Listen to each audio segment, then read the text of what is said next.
Okay, we are going over, let's see, the application controller pattern today. I'll be sharing on that. And then Brian and I should, I believe, be presenting some Sandbox code on threads, runnables, and executors. Yeah.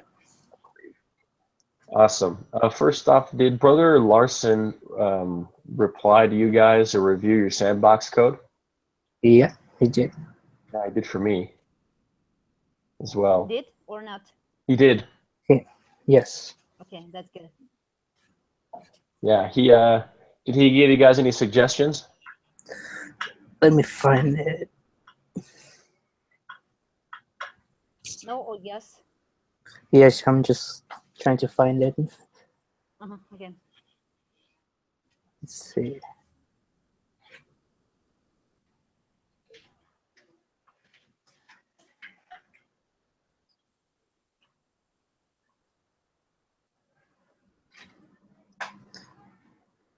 So he said that he just gave me one suggestion to have like some nasty paths on the collection class constructors. I don't really know what that means, but everything else is okay. Okay. I can't remember what he said. He says something about nasty paths as well for me. Maybe I'm trying to find what he said, but I can't find it. So I'll try to find it another time and share it with you. But yeah, he said something similar about nasty paths. So looks like we got to work on that. Yeah. Okay, I'll try to explain to you what I learned about the application controller pattern. Let me share my screen. Sorry, this is going to be kind of trippy, seeing you guys for eternity. Oh, many windows. Yeah, look at that, huh? Like in the celestial room. Yeah, I was thinking the same thing. Okay. Where is it? Here it is. Okay, so now you don't see a eternity of windows, right? Nope. Okay. All right, so the application controller pattern, if you're familiar with the MVC model, are you familiar with that? Yes. Vicky? No. Okay, so in essence, I'll skip the MVC then and I'll just explain the application controller pattern. Okay. I believe, okay, so I'm gonna enlarge this just so it's easier to See. just like point at this stuff. Okay, so oftentimes in programs, right, there are three different parts to an application. The view, which is what the user sees, and then the actual code that goes on behind. The controller is kind of what, it's kind of the middleman, if you will.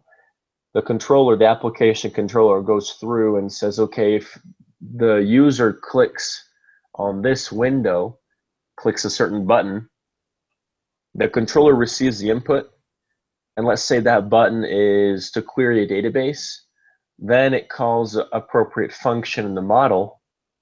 The model does the work, brings back the response, and then the controller either replies to that same view with the answer, or it brings up another view, whatever the request was. Does that make sense? So the controller's kind of the one that manages everything. And it allows for modularity, meaning you keep your views separate. It allows for decoupling, meaning all of your code is not intertwined. It's not braided, if you will. It's not a mess. If you needed to, you can replace one view, or you can change the controller, and it won't affect everything at, once. So if the views call a particular function to display something, instead of having to change every view, if you need to change that, what the function call does, you can just change the function call and what it calls here in the controller. Does that make sense?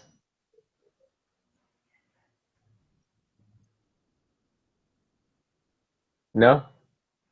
Yes. I'm waiting.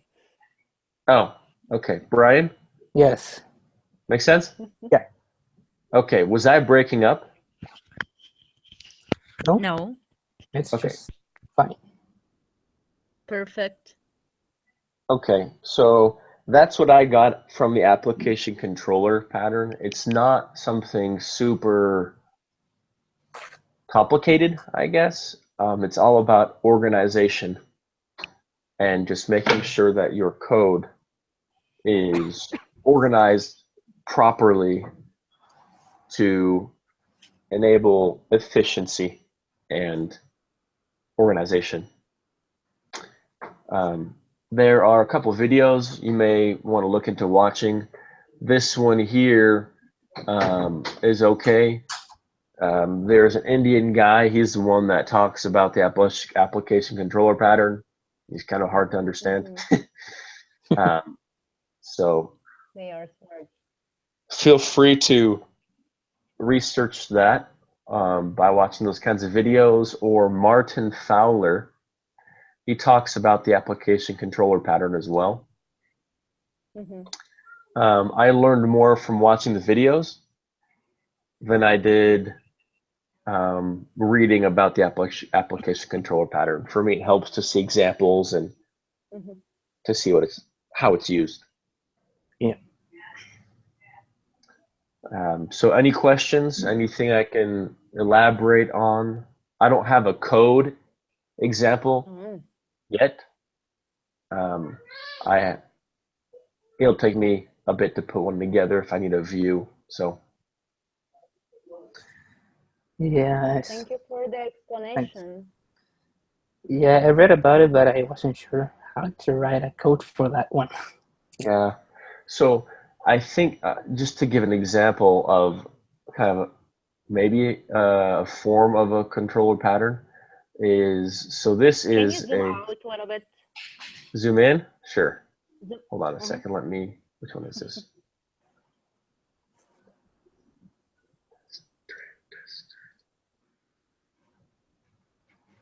Okay. I think it's presentation mode. Yeah. All right. Is that better? Yeah. Okay. So think of this class test runnable as my application controller. The application controller can be one big file or can it be multiple files in a package. So think of this as my application controller, and this is my main function that starts everything off. And here's my thread that I make, and I start the thread. And let's say that thread, right now it only does things just to have them do them. But let's say this were to call a view, meaning a view that pops up to the user and you click submit. And when you click submit, it returns values.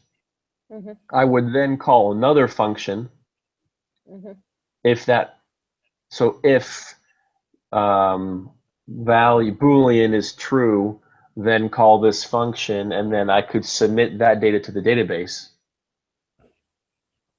Am I making sense? Yeah. Yes. And so it's pretty much a lot of just logic, conditional statements on, I guess, if certain view buttons are pushed and whatnot. So what would be the difference between the application controller pattern and the MVC? That's a good question. Because it looks almost similar. From my current knowledge, there isn't a huge difference. However, I mean, I read up just on the basics to get myself to disagree, right? Yeah. To understand the concept somewhat. So obviously going to do more research and try to understand, because there is a difference. Like I read up on a couple of forums and people were saying, well, no, the application control pattern and the MVC model are completely different. Mm-hmm. And in my mind, I'm like, they sound like the exact same thing. Yeah. Mm-hmm. So anyways, I'll have to do some more research. And I feel like for this, I guess to get to a disagree, that kind of Mm-hmm. definition suffices for now. At Mm-hmm. least knowing the basics behind it. Mm-hmm. Yeah. And Brian, what do you think about your question?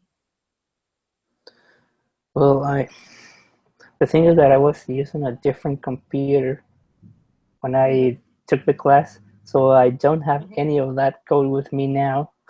So I can't look at it until I go home in 2 weeks.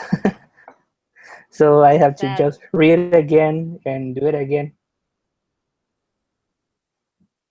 Let's see how we missed it. He has a lab every Thursday, I think, right? Again, sorry, I didn't hear you. Brother Larson has a lab, or his office Yeah. hours, or every Thursday, I think, right? Yeah. Yes, exactly. Okay. Maybe we can compile a list of questions, things that we'd like him to elaborate on, and we can all show up to one of his office hours together as a group. Yeah. For me, it's hard to attend every office hour since it's nighttime That's and right. I'm sleeping. It's about maybe 3 or 4 a.m. But Yeah. I can send some questions and Okay. you can represent our group. Okay. And we can always try to film it too. There's a screen recording software I can use to record our conversation and everything. That way you can watch it afterwards if you'd like to. I always do that Okay. because sometimes, like when you are talking, I main parts. Like I mean, when I watch it, I can hear very important parts of the conversation. Let me just write this down. In our meeting. Yep. Changes. Our meeting notes. Okay.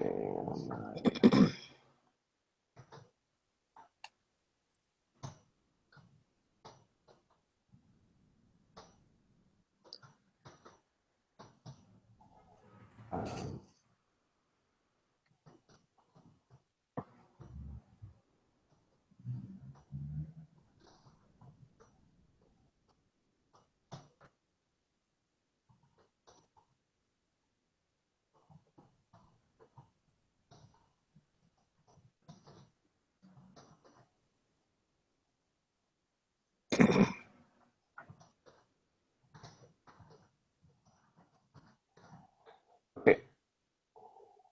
And then if we have any other questions, we can just list them on our list, and hopefully we can all, well, Brian and I can attend the office hours this next week. Yeah. If we're not, we just need to paste our questions in the like kind of a board. Every of lobby that has the board when we can paste. So maybe Brother Larson, we them an answer. Okay. I wish we can have the recording so I can watch it. From Brother Larson? Yeah, from the Adobe, his office hours. Yeah, I think he records them. Paste. Really? So I think so. Maybe not. I know teachers in the past We have. can ask him first the meetings, or we can ask him to share with us the link with the recording. Okay. All right. If he does. So next week, maybe we can talk about more specifically what kind of questions we want to ask him. And then hopefully talk to him about recording his meeting. If not, I have screen recording software. I can record it. Okay, that's good. Brian, did you want to show some Sandbox code? Do you have any Sandbox code on Threads? Yeah. Let's see. Don't forget to share your screen with us. Yeah.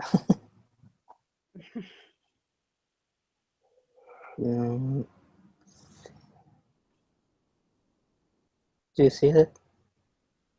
Yep.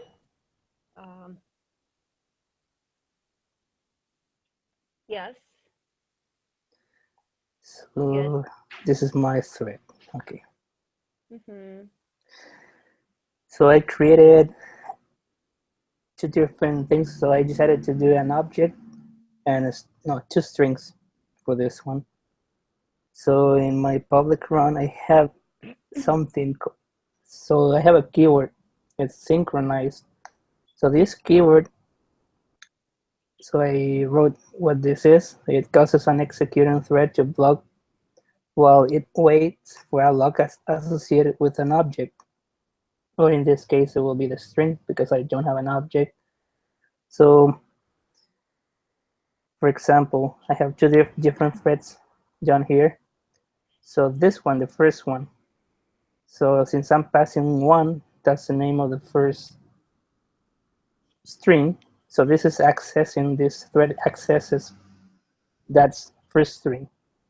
So this is doing something. So I just decided to display this string sad 5 times. No, it's not 5 times anymore. I should change that. So then I put it to sleep for about a second maybe. And then when it wakes up after sleeping, it will access the other string. So now the second thread is doing almost the same thing. So it's accessing the first string, then it displays this thing and goes to sleep for longer than the first thread. So then after it wakes up, it will access the second string. So here I'm calling that, and it will start it, both threads. So when you run it, let's see, it will display both strings. But now for the nasty paths, I did it in a different class. So here is the same thing, but instead I have an object here and a string. So this first thread is accessing the object. It goes to sleep after it prints this message, and when it wakes up, it accesses the string. So it displays this to make sure, so you can see what it's doing. While the other thread, it's accessing, instead of the object, it's accessing the string, displays a message. It goes to sleep for the same amount of time as thread 1, but it's also accessing the other thing that is the object. So you see that it is making like a cross. It's doing the same thing at the same time, both threads. So the first thread wants to access the first string or object that the other thread also is already accessing. So it cannot both threads cannot access the same thing at the same time. So then when both goes to sleep and wakes up at the same time, then one of them accesses another thing, maybe the object or the string, while the other wakes up and also wants to access the same thing. So it causes like a lock because it's making like a cross. And when it locks, so they wait for each other all the time and will never stop until you stop it manually. So when you run it, you see it will never stop. It will just continue until you stop it.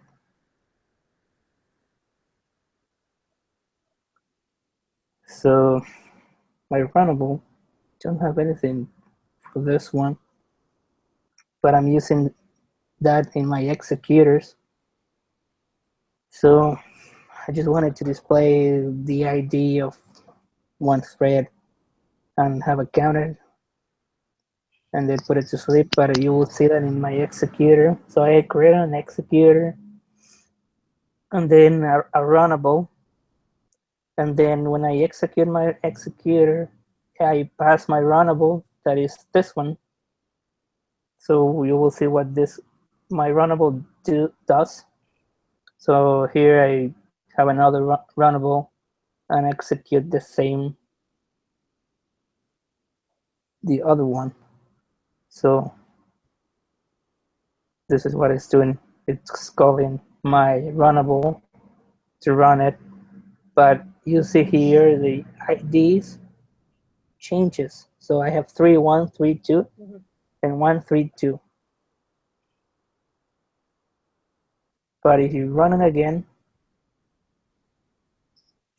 it's not the same anymore. It doesn't have the same order, and if you keep running it again, it will never be the same again as when you keep rerun it. So that's one of the things that I notice, just that difference. You keep rerunning it as many times as you want, it will never be the same order. I see. That's all I have for now. Do you have any questions? No. Not really any questions. I'm still trying to find some decent sandbox code myself. Especially nasty paths. Yeah. Don't remember what I did for nasty paths before. When you will come back, you will see exactly what you have. Yeah. All right, let me just run through some of my sandbox code real quick. Mm-hmm.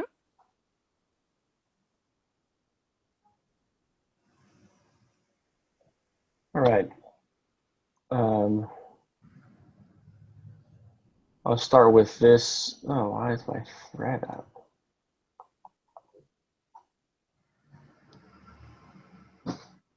Can you zoom in? All right, hold on a second. I will zoom in.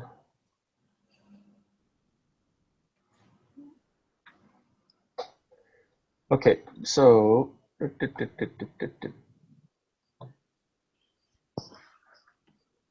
this is my thread sand class. So you have to have the implements runnable for runnable.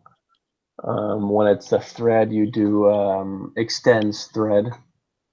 I make a string called of the type thread.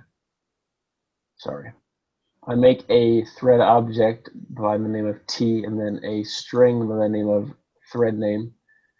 My constructor, you were wondering, do you know what a constructor is, Brian?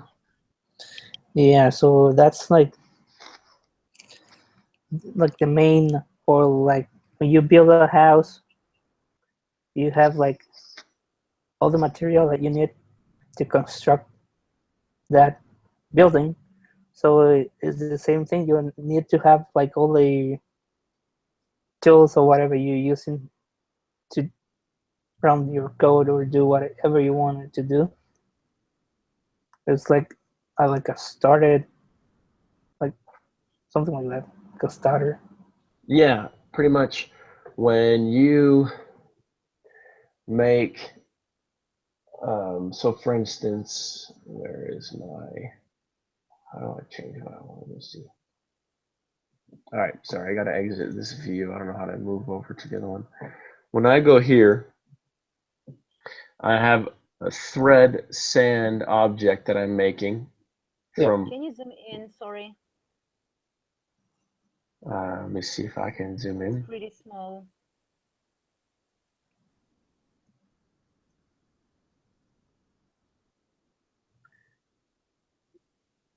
Zoom. Come on.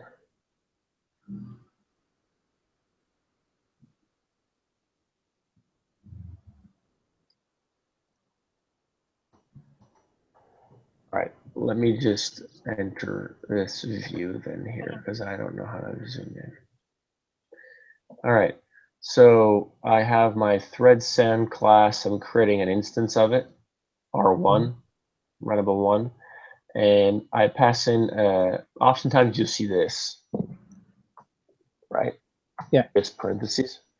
And that just, like any other function, you pass a parameter inside the parentheses, right?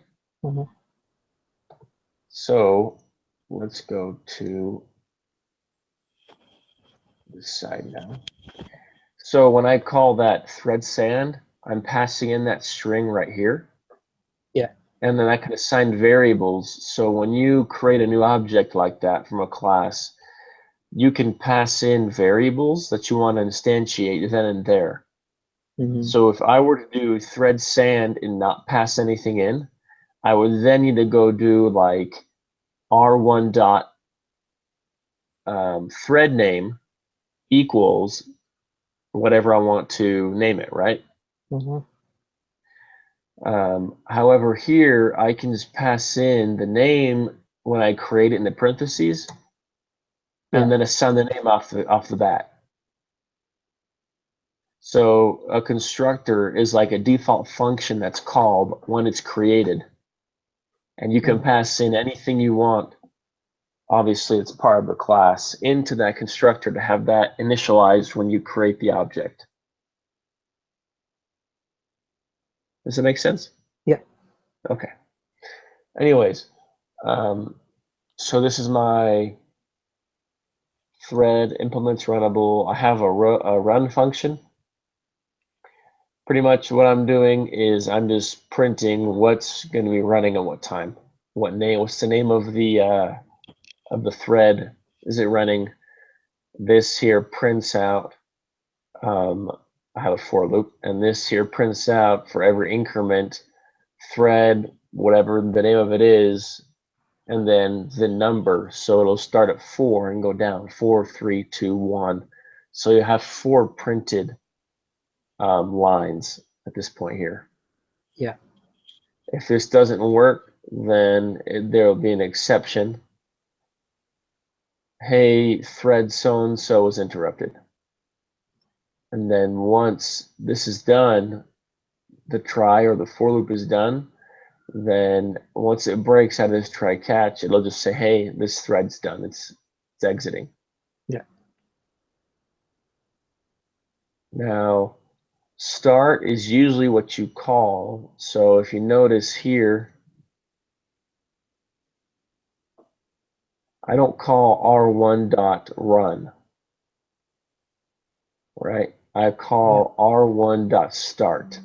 And that's because r1.start calls the run method. So when I call r1.start here and start, it'll say, okay, I'm starting the name of the thread. And then if my thread object is null, then create one and then start it. Yeah. And when you start it, it automatically by default calls the run method. So you put pretty much the code you want run in your thread in run. Yeah. Now, I didn't really grasp the difference between runnables and threads. I feel like it's the same thing, just different way of instantiating it. Yeah. So wait, I just used this one. I need to go thread.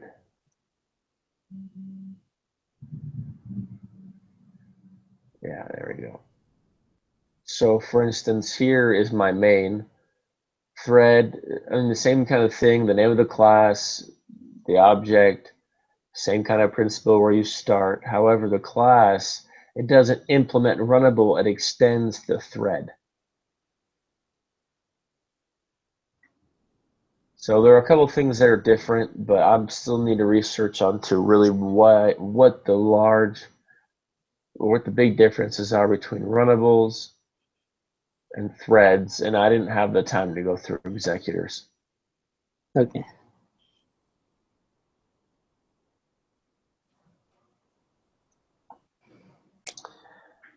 Okay, any questions? So isn't it like a runnable that you can reuse it in any part of your code and keep running it like a lot of times, like in a maybe a loop? And I don't know if you could do that with a thread also. That's a good question. I don't know. I'll have to research that more. These past 2 days have been kind of intense, so Yeah. I'll have to take the time to look into that more. You still have time. Yeah, if I'll have time, exactly. Conference is coming up this weekend. That's cool. So I found something right now that is just like Who runnable. will watch? Sorry. Can you share your screen? Yeah. Thank you. Let's see.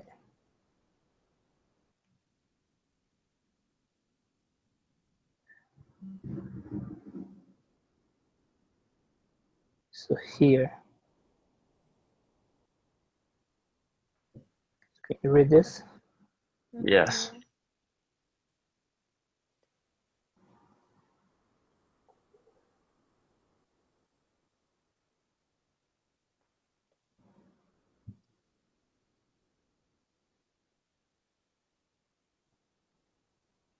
So it says that we can't restart a thread once it completes, but we can reuse a runnable.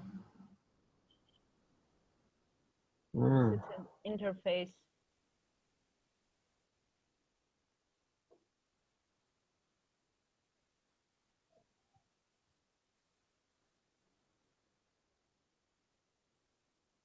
Mm-hmm.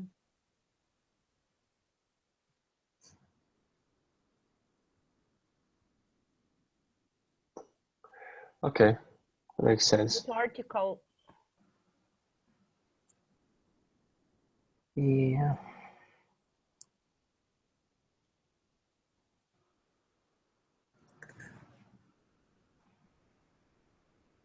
So it's almost the same thing, but it's not. Right, so a runnable you can use over and over again. A thread you can't. Yeah. Once it's complete. Right. So runnable, you don't need to wait until it completes, so you could keep running and running it all the time. All right. That makes more sense. Thank you for sharing. Yeah. Okay, well, I think we've gone over everything we need to go over. For next, let's see, Monday. We need to plan our next week. Yes, let me pull up. Each member of our group can be prepared. Trello. One moment.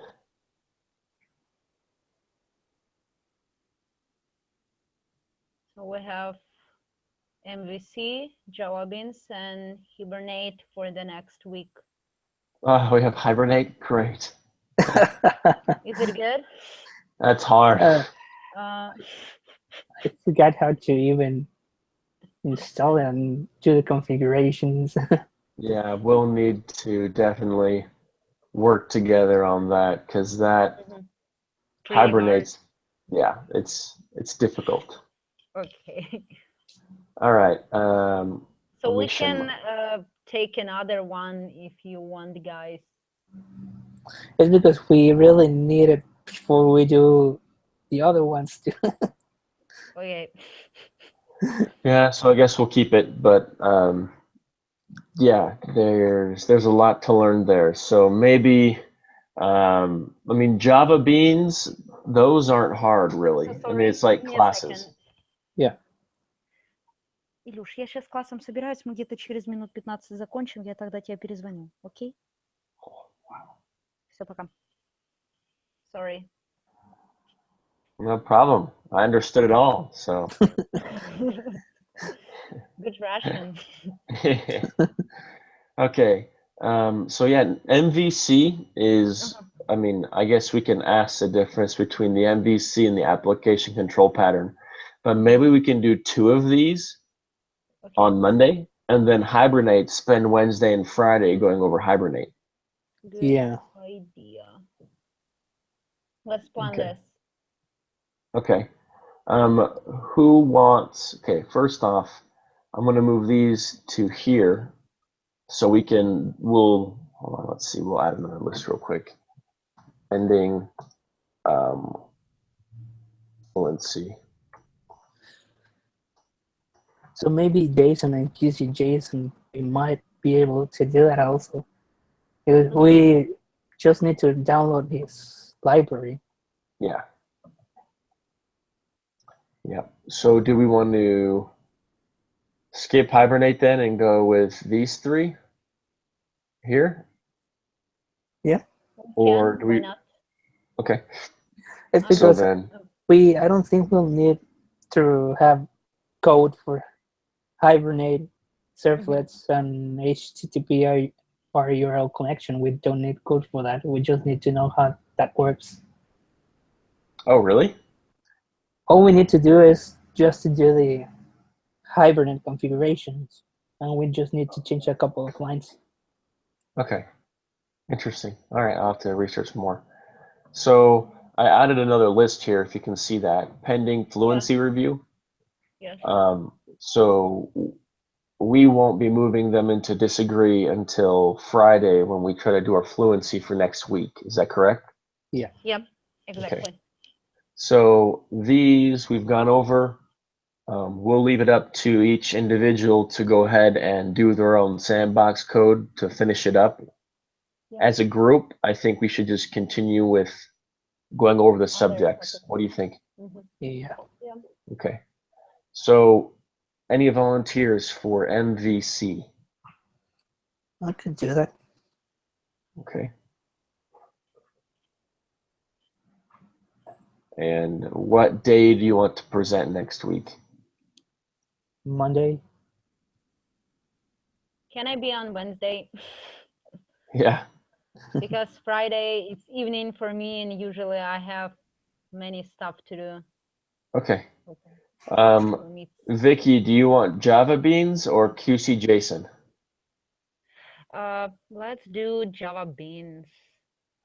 All right. I'm red. Yeah. Exactly. And where's the date thing? Oh, yeah. Wednesday. And I think I'll take QC JSON. Did you know that? Yeah, I'll go ahead and do that one. I did that last time. It's fairly easy to import the library. I can, on this one here, we can make sure that we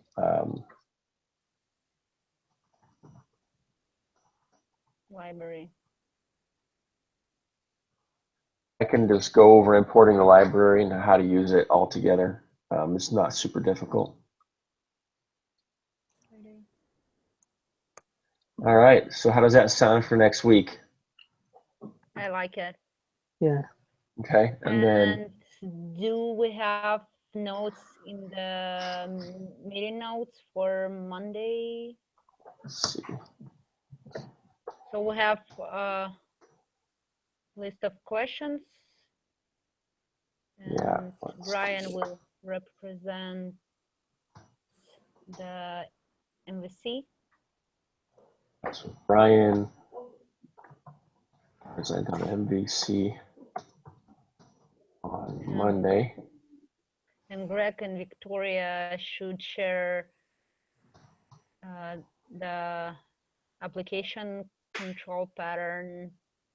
That'd be Brian and Victoria should. Yeah, sorry, No, you're fine. Brian and Victoria. Yeah.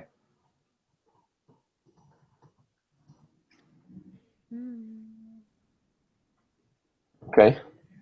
And then I'll just keep this list down below. And we can add to this list as we go. Good. All right. And then let's try to upload Sandbox code to GitHub for review. Yeah. Mm-hmm.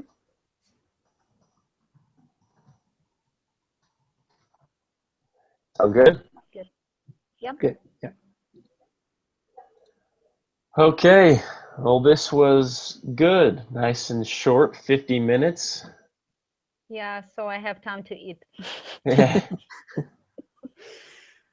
Before I Awesome. need to leave. Well, thank you guys so much for being persistent and consistent in the work you guys do. It's good and it's easy to have people that just keep their assignments. And if we keep doing this, this will be an easy class. It gets difficult when people don't do their assignments or you just, oh, I'll take care of that next time. It gets a lot more difficult towards the end of the semester.